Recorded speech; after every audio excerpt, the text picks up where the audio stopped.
If the audience likes us and we like the audience, then it doesn't matter who the fuck they are, where they're from. I don't care, you know.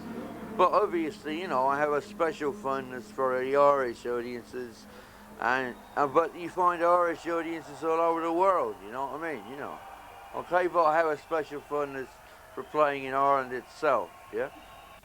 And also Scotland, which because Scotland is the Scots came from Ireland anyway. You know what I mean? We got a lot in common, Scots and the Irish. You know. Do you think you have in the popes you have more freedom to do what you really want? And yes, I do. Yes, because because although they're friends of mine and like I'll listen to any suggestions or the rest of it. At the end of the day, I decide what we play, and like you know, and that's that. Yeah. Whereas in the post is a democracy. Yeah, you know, I mean, it didn't work. It worked for a while when we were all thinking the same way. The minute we stopped thinking the same way, it stopped working. So like, I'm not interested in trying to run a democracy in a group anymore. It doesn't work. Yeah. Only works as long as the group all think exactly the same way about everything, which is very rarely about that people do that. You know, however well they get on. You know. And your role in the popes, are you? My role in the popes is that I'm the band leader. And like I'm the front man, and I'm the lead singer, and I write most of the original material. You know. Yeah. Can you say something about you know, I think we met in Tilburg in Amsterdam in April this year. Okay. And after that, you were going on a tour for I think 10 shows in the USA. There's probably more than 10. You know. Yeah. Can you We about the tour? we do. Yeah. We do yes, we play a lot in America because that's, but I mean, like, it's got nothing to do with liking America more than Europe. As I said, it's the country, you know. Okay. It's to do with the fact that it's to do with simple, that's all to do. You ask the businessman about that, it's got nothing to do with me, you know. But yeah, I mean, we have it's a big country, there's lots of people, so having a small following in America is like having a big following somewhere else, and we've got quite a big following in America, so it's a big following, you know. So we play America, you know, like but you know, when I'm doing the gigs, I couldn't give a shit where I am, you know what I mean, you know. Yeah. Yeah. It's the tour, where you are matters when you're traveling around, when you're staying in hotels, when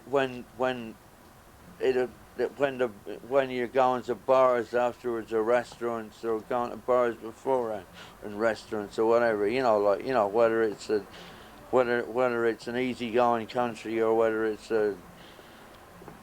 not an easygoing country. I mean, Europe is pretty easygoing, you know what I mean? America isn't really, you know. Yeah. But did you have some problems there already in the 80s when you were touring with the Popes there in America? Problems in America? No. No? No. But I heard about some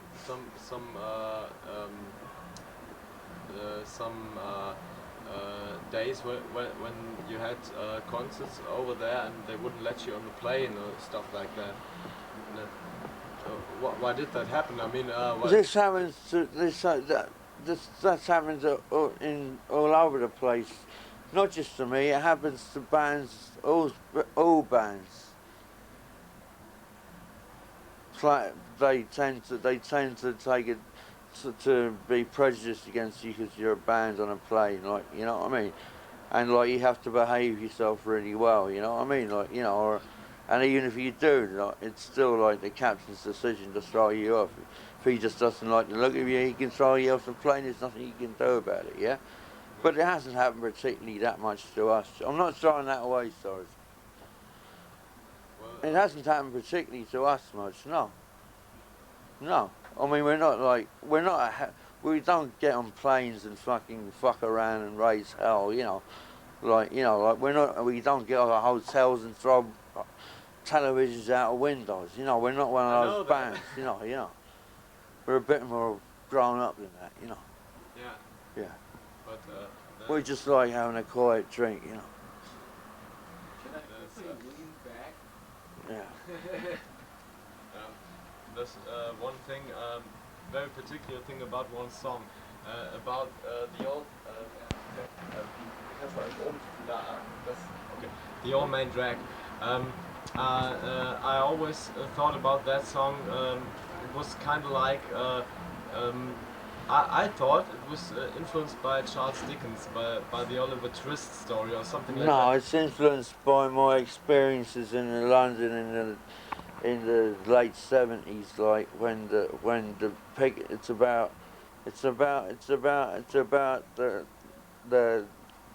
the West End of London was an open sewer at the time, yeah, with prostitution and drugs and fucking like, and there was kids from Ireland and Scotland and all over the United Kingdom and also, you know, and like, yeah, like running away from home and going down to London, ending up on a meat rack as the boys would end up on the meat rack as rent boys and the girls would end up on the meat rack as prostitutes, yeah, and like you know what I mean, and like but it didn't happen to you. Yeah, it did happen to me. I wasn't a rent boy, but I mean I knew lots of rent boys and I knew lots of prostitutes and I knew lots of people who got in terrible situations. A lot of them are dead now. You know what I mean?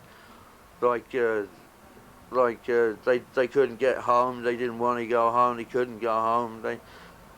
All they could do was keep body and soul together, and most of them, a lot of them ended up being drug addicts and the rest of it. The song states it fairly clearly what it's about, you know, doesn't it? Yeah. It isn't influenced by Charles Dickens, no, but I mean, it is true. It is true. You got a point. London hasn't changed much since Charles Dickens' time in that way, you know. Like if you it's the last place you want to fucking go if you run away from home and you want to have a good time, you know what I mean? You know, don't go to London looking for a fucking for anybody to give you anything free except a kicking, you know. Well,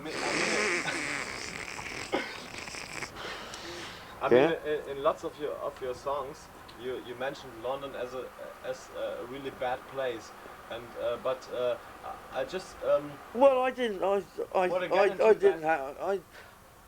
It's for at night. The nightlife was good if you had money. If you didn't have money, it depended whether you were working or whether you weren't. You know, that's what the whole main drag's about. It's about somebody who has to spend their whole time fucking saying their arse down a dilly. You know, just to fucking stay in warm and get drinks and get food and get pills, you know, like just to make life bearable, yeah. And like that's the stuff. And like London can be a bloody. All cities can be like that, you know what I mean. But London is, you know, my experience was of London, so like I wrote it about London, you know. And Charles Dickens' experiences was of London, so he wrote it about London. Well, it's quite, you know, there's some. I mean, Dublin isn't a very nice place these days either, you know, like, you know. In fact, you know, I mean, everything depends on where. To be quite honest, like, nowhere is a nice place if you haven't got any money, you know. Well, how much time nowadays do you spend in Dublin? I spend as little as possible. Yes. Yeah. I mean, it depends on the part of Dublin. Some parts of Dublin are still fine, but the centre of Dublin has gone like very like the old main drag, you know, like London was in the '70s. You know what I mean? It's gone very. It's become a bit of a shithole, you know. You know. I mean, I don't mean like I don't mean like a shithole in the sense of like high-rise flats and stuff. I mean a shithole in the sense of like if you don't have money, then like there's not a lot to there's not a lot to do in Dublin. You know what I mean? You know, like, you know. These days, you know, that didn't used to be the case. You know. But I mean, in your book, in MACGOWAN, Vicky wrote that from a series of drunken interviews she did with me, yeah. And you got to remember that I was talking to my missus, and I kept forgetting that she was taping me, yeah. Okay, she was taping. So like I won't be held to anything that I said in that book, okay?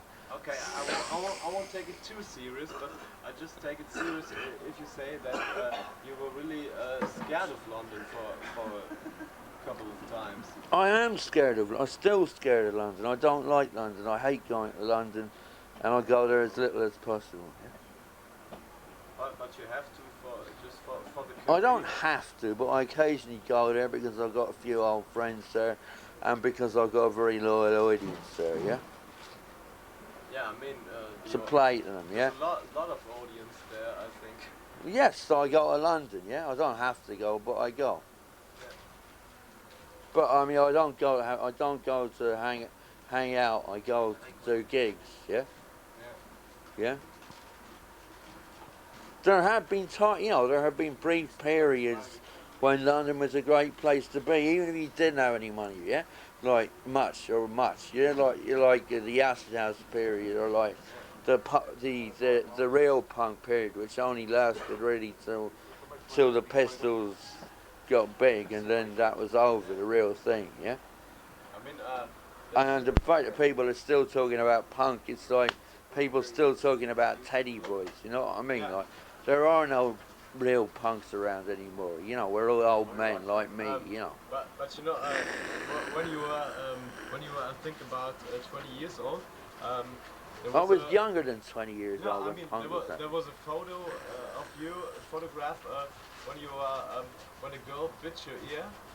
Yeah, I was 18. I was 18 when that happened. It was 1976. And that was the time when you didn't already have a band or something. No, like I didn't have a band. No, the thing about the original punk scene was that you didn't have to be in a band to fucking like have a good time. You know, in fact, it was more fun being in the audience. You know, and what's more, you could get famous being in the audience, like Sid Vicious, who wasn't actually in the Pistols until right near the end, you know. And it wasn't, the way he ended up wasn't very good, you know what I mean? And the way a lot of those people who got famous by being punks in London ended up wasn't very good, you know. I'm lucky, I'm glad I'm still alive, and I'm glad that I got out of it in time, you know. Yeah, but I mean, what was it to you when you were a really young kid? I think you had some experiences before. I mean, you have been to the hospital. As a really young kid in London, it was a horrible place to be. I spent quite a lot of time in London as a really young kid, and in other parts of the southeast of England. Yeah, and London was a complete shithole to be a kid in. Yeah. It was a good place at one stage to be a teenager, you know, yeah? And it's a terrible place to raise a family on, you know, right, yeah? So like, there's a brief period when I really liked London, you know what I mean? But I still preferred Ireland. I always preferred Ireland. There's a quality of life in Ireland which they just don't have in England. You know what I mean? You know. But anyway, there's a respect for older people, for instance, which they don't have in England. There's a respect for a tradition that they don't have in England. There is a tradition which they don't have in England. There's a respect, a quality of life which you can't buy. Yeah. You know. In Ireland, or in anywhere. I mean, in the countryside, anywhere like where people have kept it, where it's remained the countryside. You know what I mean? I dare say it's, you know, I find Europe, lots of places. You know, I mean, Europe is quite refreshing in that way. You know, I mean, England is a really boring, bloody, awful, bloody country. It's overcrowded. It's dirty. It's a shithole. There is no countryside in England. There is no respect for anything. Human life means nothing. I mean, it's just a shithole. You know. But I mean, What do you want me to say? You know, you asked me, you know. I mean, like, at one stage I had a love-hate relationship for it, and now I've got a hate relationship for it, yeah? And originally I had a hate relationship for it. For a very brief period I had a love-hate relationship for it, yeah? But as my songs might have, if you know, as you said, in my songs I don't have much good to say about London, you know. But, you know, I mean, because there isn't much good to say about London, but anything good there is to say, I do say, you know. but I think when you are living in the country, yeah, with your parents, I think your parents live nearby, Yeah. What's it like? Even if your parents are dead, you know what I mean? You've got family, you've got friends, you've got people you've known all your life. You've got roots. You've got, you know, yeah. Yeah, but I mean, what's it like to Children of your own, again, you know, all the rest of it. from a life of being on tour the whole time, as you did in the late 80s, and going back to the parents and that kind of life. And Parents, you know what I mean? It's